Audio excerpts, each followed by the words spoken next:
All right, so I'm here with Cassandra and Taylor. Cassandra and Taylor, how old are you guys? I'm 32. I'm 23. Are you guys originally from Arizona? No, No, sir. we're from Oregon. We're from Oregon. You guys are both from Oregon? And what brings you all the way out here? Well, he came out here with me because we just hooked up a year ago. I was in a semi-accident in 2018, and it was a tragic year. I lost the love of my life and died on impact. His name was Timothy Kenyon. I've known him for 15 years. We got hit on his side, and he said, "Love you, baby girl," and he went through the windshield. And so I ended up, about 2019, I was on probation. I ended up on probation for authorized vehicle that was stolen, but I didn't steal the car. The person that stole the car, he put it on me, and basically he didn't tell me the car was stolen. And come to find out, he stole it from a deaf dude. That was in the hospital. That was in the hospital. And That was so he died of cancer. Yeah, died of cancer and stuff. And I didn't even know the car was stolen. I was just trying to, I asked this couple if they could hotwire the car so I could roll up the windows because it was leather and I didn't want to mess up the interior because it was snowing. And, well, I guess it was undercover and I didn't know that. And they got me for that. And I ended up on probation. Well, I ended up trying to tell the probation officer and everybody that was dealing with the case that I didn't steal the car. And they said they wouldn't believe me. And I was trying to get my kids back because my kids, both, one's 10 and one's 5. No, 7. And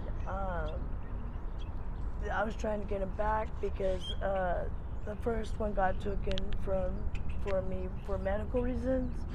And then my second got wrongly taken for me, said I bathed my preemie child in cold water, and I didn't do that. It was my baby daddy's baby mama, and she called CPS on me in Coos County. Like, it's a big, huge situation. And I decided to come up here to, see if it's a better economy, to get a place and stuff so I can try to get them back.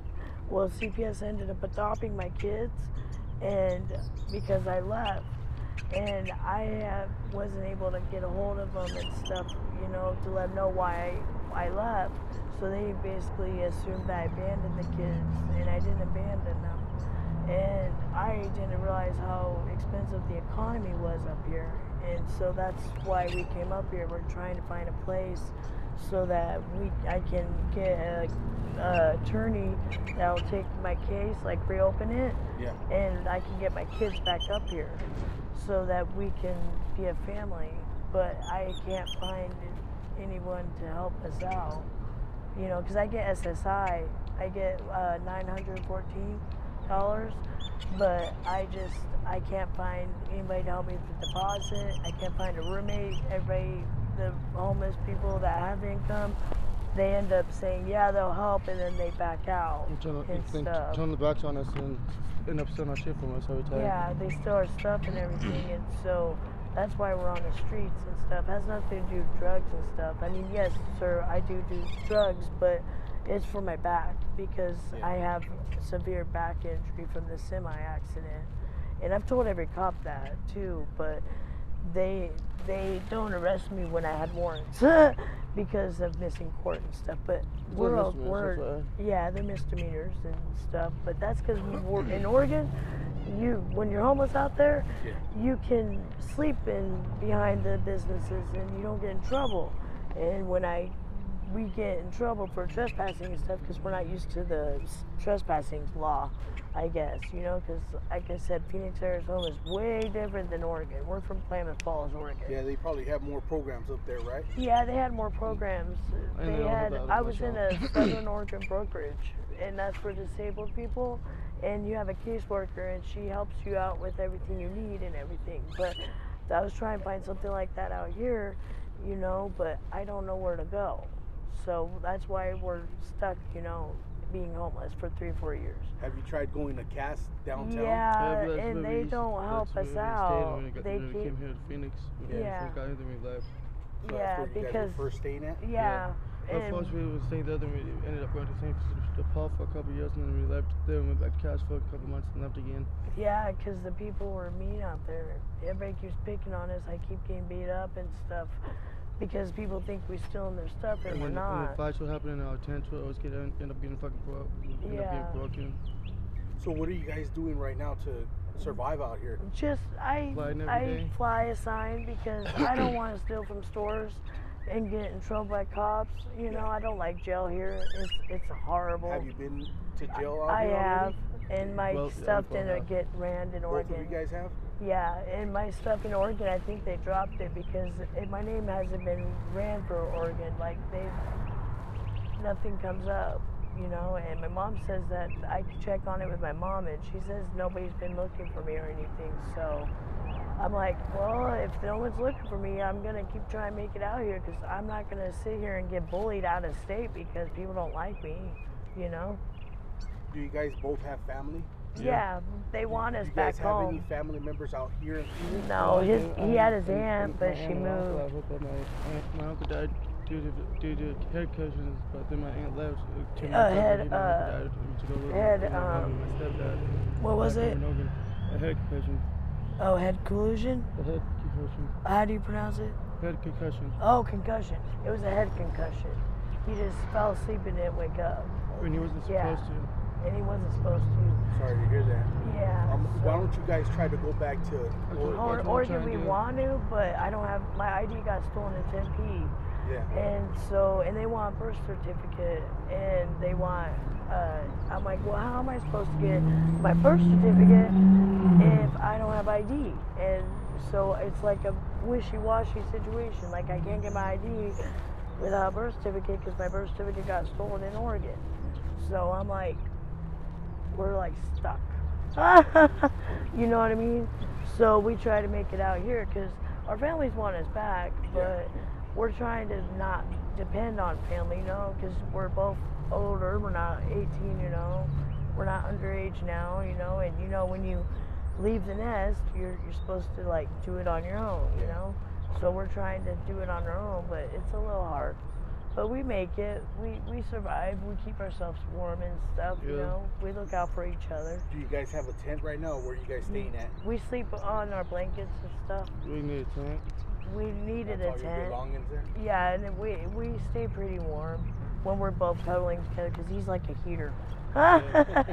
So, but yeah, we survive out there and stuff. It's just they It's keep just hard saying and there's difficult. low income housing and stuff, but I don't know where to look where there's low income housing at. you Yeah, know? no, I know that Cass would hook you up with some vouchers over there. Yeah, that's what I keep hearing, but they keep saying I need a caseworker and everything because I went Yeah. to the get food stamps. I don't even have food stamps because my food stamps got stolen, the ones I had from Oregon. Yeah. And so I ended up, they said I need to go to the green building. I went to the green building and there's so many people in that By the building. time we get up to the fucking, it's time for the building. Yeah. So I'm like, well, fuck, I can't get food stamps.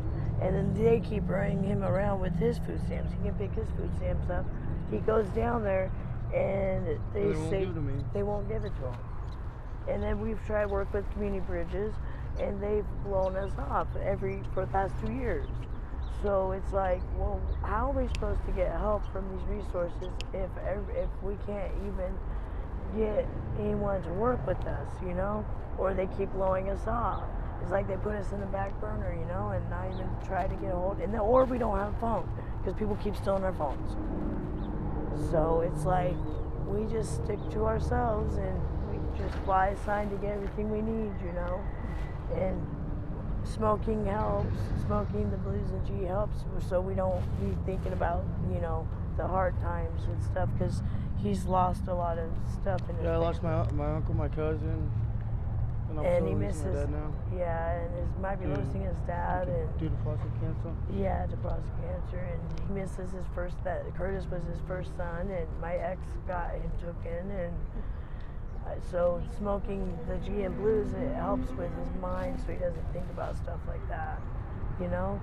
and me dealing with my kids being taken, I've been fighting that since 2012, and I just had a very really bad nightmare about him the night ago about my mom and my ex hurting him and gave my son hydrocodone, and I woke up with me being in a room with Curtis because they were being rebellious, and I was able to get them to calm down, and all I hear in my dream is, here, you can take care of your kids now, and the door shuts, and I wake up, and I'm like, this is why I smoke blues, because I don't want to dream stuff like that, because that makes me depressed and stuff, you know, so it helps in a lot of ways, because if you could tell, I've been smoking all day, but you can't even tell I'm high, you know, so I do it recreational way, or